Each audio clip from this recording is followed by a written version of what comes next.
Hello বন্ধুরা, এবার আপনারা এটিএম মেশিন থেকে এটিএম ছাড়া বা ডেবিট কার্ড ছাড়া বা ক্রেডিট কার্ড ছাড়া টাকা তুলতে পারবেন। শুধু মোবাইল থাকলেই হবে।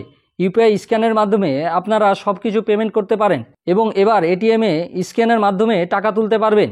আর এটিএম লাগবে না। কিছু ইউপিআই আইডি বন্ধ করে দিচ্ছে, কাদের বন্ধ করে দিচ্ছে এবং কিভাবে টাকা তুলবেন এ ব্যাপারে কি বলেছে আমরা সম্পূর্ণ আলোচনা করব। আপনারা শেষ পর্যন্ত দেখবেন।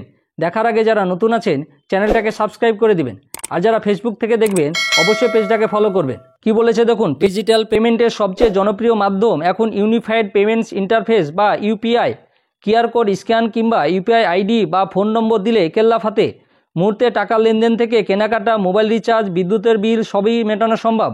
সোমবার নতুন বছরের প্রথম দিন থেকে ইউপিআই পেমেন্টের ক্ষেত্রে বেশ কিছু পরিবর্তন এনেছে রিজার্ভ ব্যাঙ্ক অফ ইন্ডিয়া। আমরা এতদিন ইউপিআইয়ের মাধ্যমে কিউআর কোড স্ক্যান করে যে কোনো বিল পেমেন্ট করতে পারতেন, মোবাইল রিচার্জ করতে পারতেন, ইলেকট্রিক বিল দিতে পারতেন বা আদার্স যে কোনো বাড়ি ভাড়া দিতে পারতেন বা আপনি স্কুল কলেজের বিল পেমেন্ট করতে পারতেন, সব কিছুই করতে পারতেন। একই সঙ্গে নেওয়া হয়েছে একটি নতুন সিদ্ধান্ত, দেশ জুড়ে খোলা হবে ইউপিআই এটিএম। দেখতে সাধারণ এটিএমের মতো হলো, এটিতে লাগবে না কোনো ক্রেডিট বা ডেবিট কার্ড। সেফ স্মার্টফোন থেকে কিউআর কোড স্ক্যান করে যে কোনো ব্যাংকের অ্যাকাউন্ট থেকে তোলা যাবে টাকা। জাপানি সংস্থা হিতাচির সঙ্গে হাত মিলিয়ে নেওয়া হয়েছে উদ্যোগ। মানে আপনি যে কোনো স্মার্টফোন থেকে কিউআর কোড স্ক্যান করে টাকাটা তুলতে পারবেন, ডেবিট কার্ড আর ক্রেডিট কার্ড লাগবে না। জানা গিয়েছে গত সেপ্টেম্বর মাসে ভারতে পরীক্ষামূলকভাবে ইউপিআই এটিএম পরিষেবা দিতে শুরু করেছে হিতাচি। সাদা রঙের এই এটিএমগুলি অ্যান্ড্রয়েড অপারেটিং সিস্টেমে চলে। স্ক্রিনে প্রথমে টাকার অঙ্ক লিখতে হবে, তারপর তাতে ভেসে উঠবে কিউআর কোড। সেটি গ্রাহকের স্মার্টফোনে থাকা যে কোনো ইউপিআই অ্যাপের সঙ্গে স্ক্যান করে পিন দিলেই তোলা যাবে টাকা। মানে আপনার এটিএমের মেশিনটার রং হবে সাদা রঙের। প্রথমে আপনাকে টাকার অ্যামাউন্টটা লিখতে হবে, তারপর একটা কিউআর কোড আসবে স্ক্রিনে। সেটা আপনি যে কোনো মাধ্যমে, আপনি ফোনপে, পেটিএম, গুগল পে যে কোনো মাধ্যমে সেটাকে স্ক্যান করে নেবেন এবং পিনকোড দিলে আপনি সম্পূর্ণ টাকাটা তুলতে পারবেন। শুধু তাই নয়, এদিন থেকে ইউপিআই পরিষেবায় বেশ কিছু বদলের কথা জানিয়েছে national payment corporation of India. তাদের দেওয়া নির্দেশিকায় বলা হয়েছে গত 1 বছর বা তার বেশি সময় ধরে নিষ্ক্রিয় থাকা ইউপিআই আইডিগুলি ব্লক করে দেওয়া হবে।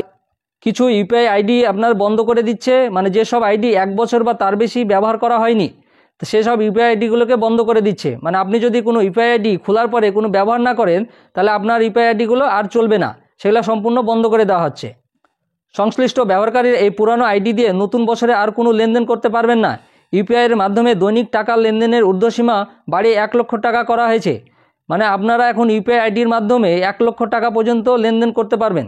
যদিও স্বাস্থ্য ও পড়াশোনা সংক্রান্ত প্রতিষ্ঠানে প্রতিদিন ইউপিআই লেনদেনের সর্বোচ্চ পরিমাণ ইতিমধ্যে 5 লক্ষ টাকা করেছে আরবিআই। মানে স্বাস্থ্য এবং পড়াশোনার ক্ষেত্রে আপনি ইউপিআইয়ের মাধ্যমে 5 লক্ষ টাকা পর্যন্ত পেমেন্ট করতে পারবেন, এতদিন যেটা ছিল না। অনলাইন ওয়ালেটে 2000 টাকা বা বেশি অঙ্কের লেনদেনে 1.1% কর ধার্য হবে 1 জানুয়ারি থেকে। অনলাইনে ওয়ালেটে যদি ব্যালেন্স থেকে আপনি লেনদেন করেন তাহলে 1.1% আপনাকে কর দিতে হবে। 1 জানুয়ারি থেকে সেই নিয়মটা চালু হচ্ছে। অনলাইন ব্যাংকিংয়ে তথ্য ব্যবহার করে প্রতারণার ঘটনা বাড়ছে। এই পরিস্থিতিতে নতুন কারোর সঙ্গে প্রথম 2000 টাকার বেশি ইউপিআই লেনদেনে 4 ঘন্টার টাইম লিমিটও চালু হচ্ছে।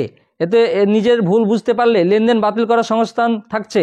মানে আপনি কোনো জায়গাতে পেমেন্ট করলেন 2000 টাকার বেশি, আপনার যদি কোনো ভুল হয়ে থাকে বা ভুল পেমেন্ট করে থাকেন বা অন্য কাউকে পেমেন্ট করে থাকেন তাহলে আপনি 4 ঘন্টা সময় পাবেন সেটা ক্যান্সেল করার জন্য।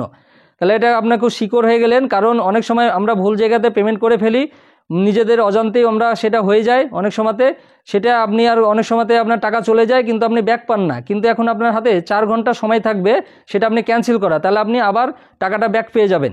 আর আপনাদের এটিএম বা ক্রেডিট কার্ড, ডেবিট কার্ড বই নিয়ে বেড়াতে হবে না। এখন যেমন যে কোনো দোকানে কোনো বিল পেমেন্ট করলে মোবাইল থেকে হয়ে যায় ইউপিআই স্ক্যানের মাধ্যমে, সেরকম ইউপিআই স্ক্যান করে টাকাও তুলতে পারবেন। এই নিয়মটা চালু হলে কেমন হবে আপনারা কমেন্ট করে জানান। আর আমার এই ভিডিওটা ভালো লাগলে লাইক এবং শেয়ার করে দিবেন। আর যারা নতুন আছেন চ্যানেলটাকে সাবস্ক্রাইব করে দিবেন আর পাশে থাকা বেল আইকনে ক্লিক করে দিবেন যাতে আমার পরবর্তী ভিডিওটা আপনি প্রথমেই পেয়ে যান। আর যারা ফেসবুক থেকে দেখবেন অবশ্যই পেজটাকে ফলো করবেন। ধন্যবাদ।